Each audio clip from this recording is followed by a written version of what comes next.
What's up, guys? Coach Ben here, and today in the warm-up and the skill piece today, we're going to deal with a lot of the asymmetry that we see in the body. Now, a lot of times you'll hear different schools of thought around imbalances and asymmetry. What we want to do is we want to try to address some of those in our daily training, because the reality is we live in an asymmetrical world. Your body, it could be divided in half, side to side and front to back and even top to bottom. But at the same time, we always end up with a dominant hand, whether we played baseball growing up or football or whatever we did, writing with our pencils. We also have a dominant leg when we go to kick, again, playing soccer, or we blade a certain way when it comes to wakeboarding, snowboarding, defensive postures. So you're gonna have one side or the other. And if you see Major League Baseball, for instance, the best pitchers in the world don't throw with both arms equally. They've created a dominant side. Now, that being said, there is a bit of a price to pay to use one side. And so in our warm-up today, and also in our skill, we're gonna deal with some of that. One way we're gonna deal with it in the warm-up is by warming up our shoulders really well. That is not necessarily gonna deal with the asymmetry of the body.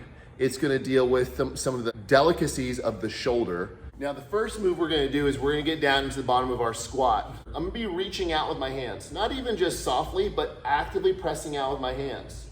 I'm gonna hold for 5 seconds here. 5, 4, 3, 2, 1, good. From there, I'm gonna raise my hands up until I reach my range of motion.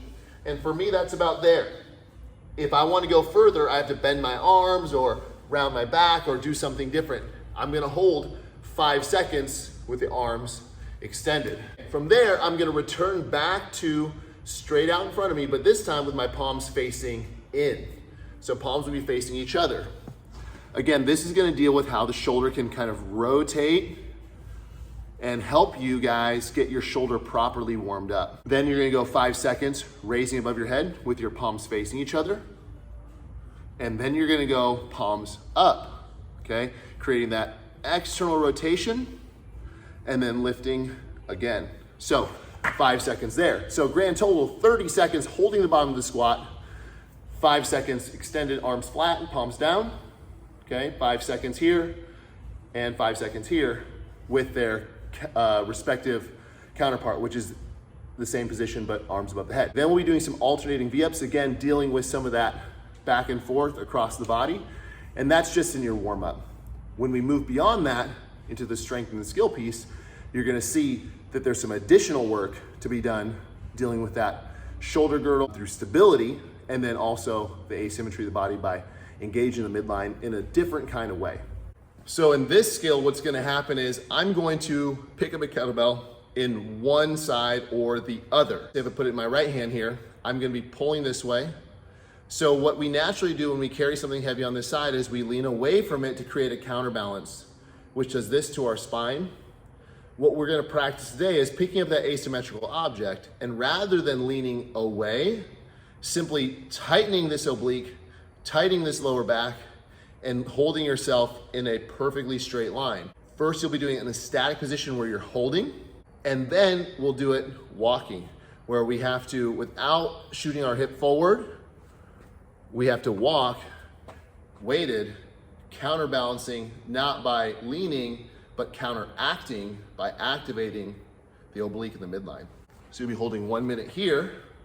Hopefully you can hold yourself nice and square. I'm thinking about my toes. I'll look down, make sure my toes are in line. I'm not flexing or breaking at one knee. And that my shoulders are as square as they can be, not doing this. Again, not doing this, so I can hold this up and use my leg as a brace, but holding here for 1 minute, and then learning how to walk in a straight line while holding this weight. One thing that can help is acting like you have another kettlebell in this hand, because when you act like you have two, you'll tend to move a bit better. You can see even this elbow wants to stick out a little bit as I talk. But if you don't do that, what you'll find is you'll end up doing this. So you're not counterbalancing with your whole body, you're counterbalancing with your arm. So it offsets it. Keep your hands at your sides, walk straight as you can. So you'll do that for a lap.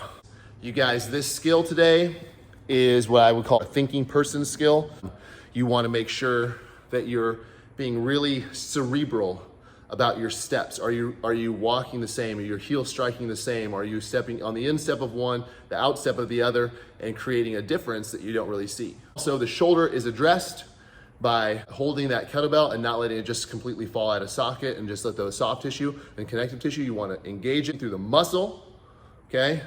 And so you're staying active in the shoulder and then intentional in your movement, being very symmetrical. So guys, use this skill to strengthen the shoulder girdle, to expose any drastic asymmetry in the body. Don't worry, don't feel like you have to fix it and remedy all of that imbalance before moving forward. But if you do have some pain, let it kind of be your tutor and teach you what you might need to work on. And if something really unexpected comes up, let your coach know, and they can actually help you adjust your workouts, maybe supplement your programming, or find some answers as to how you can make it even better.